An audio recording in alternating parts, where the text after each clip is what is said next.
Hey guys, Mark from Modus Movement here. Today we are going over the one leg good morning, a hamstring stretch that will help you get a bit more range, will definitely strengthen your hamstrings and allow you to do a bit more with your hips.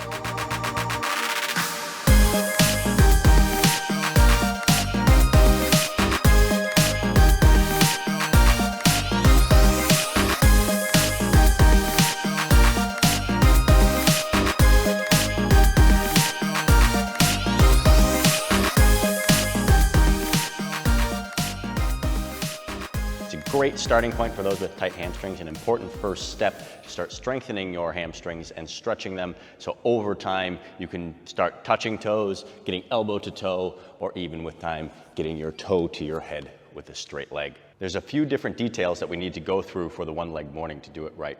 I'm going to go through all the details so that you know how to do it well, and then I will circle back and discuss why these details are important and why we are particular about them. So I stand on my working leg and the knee is completely straight. Once again, we'll get back to some details as to why we want this completely straight later on and what to do if you have issues. But end range of motion from your knee.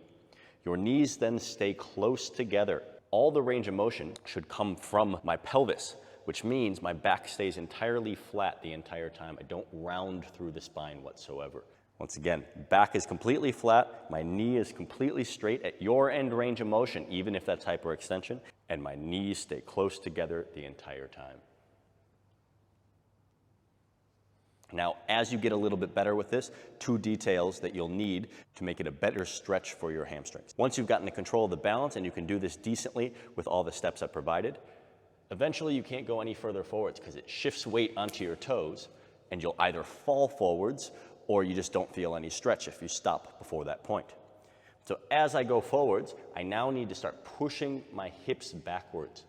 This shifts weight onto the heel of my foot and it makes the balance a little bit trickier, and it will load up the stretch much more while also allowing you to go further forwards. After you've started pushing your hips back, to go further now, you need to think of pulling your belly button forwards. It's not enough to lean into the position and push the hips back.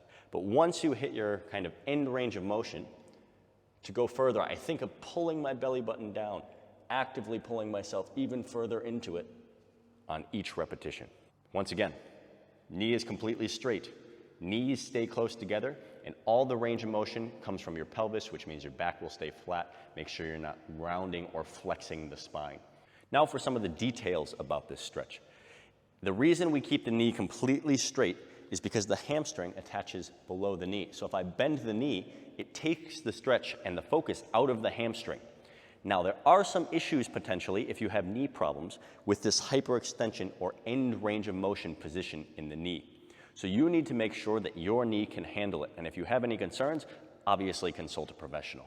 If you have minor discomfort or it just feels a bit weak, no pain, then you want to start strengthening your joint. Most people take an approach of avoid risky positions, but life doesn't care what you want. So if you ever slip into a position with your knees straight, you want to have conditioned the joint, conditioned the tissue so that it can handle that issue.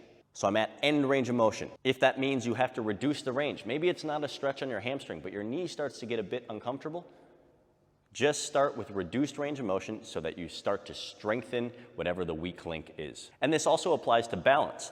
Maybe you're pretty good with the position, but you start losing balance as you go into every single rep. Instead, reduce the range of motion and start building up the balance. Balance is specific. So just because someone can stand well on their hands doesn't necessarily mean that they're balanced on their feet, and vice versa. So balance is specific to the task. So if you're struggling with balance in this position, don't just choose a different stretch. I want you to develop the balance in this position until it gets a little bit better. If you do have some serious knee problems and you want to do the exercise but can't keep it completely straight, you can have a slight bend in the knee. But this gets very tricky, especially in the beginning, because most of us don't have the proprioception to be aware of what our knee is doing.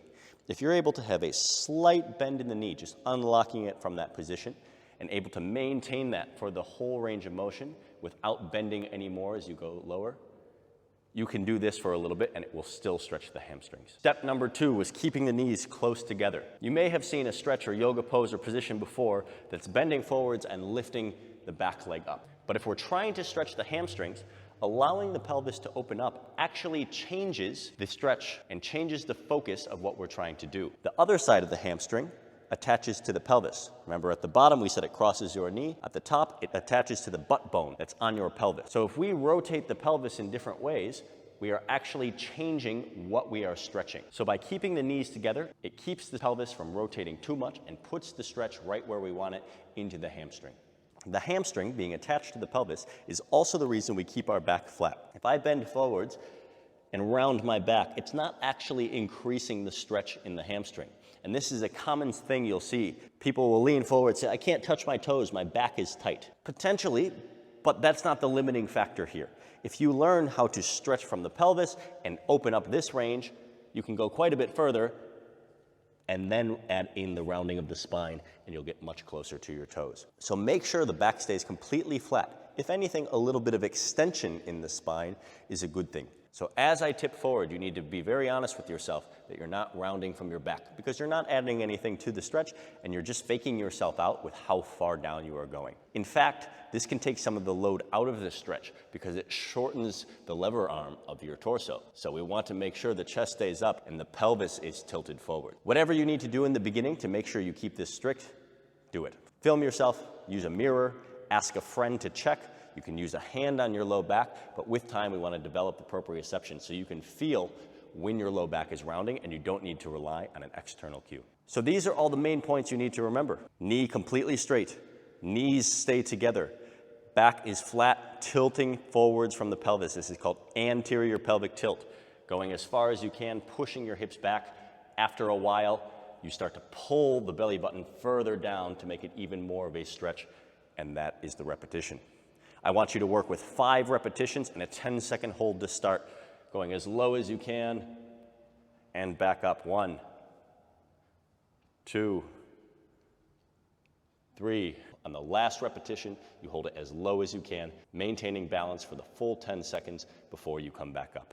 If you have a hard time with that balance, stare at some point on the floor as this visual reference field will help you maintain balance during the exercise. So if you've got questions on the one-legged morning, put them in the comments, send me a message, we'll help you out, but it's a great one to start stretching the hamstrings, getting a bit more range, and also building strength in the range so that you can use it down the line. That's all for this one. Thanks for watching. Shoot us an email if you have any questions. You can leave a comment below if there's any other videos you would like us to do. So we want to hear from you. It lets us know what you're looking for, and feel free to shoot us an email with any questions. If you want a bit more personal guidance on how to improve your movement practice and develop yourself and your body, send us an email and we can see if we're the right fit for you.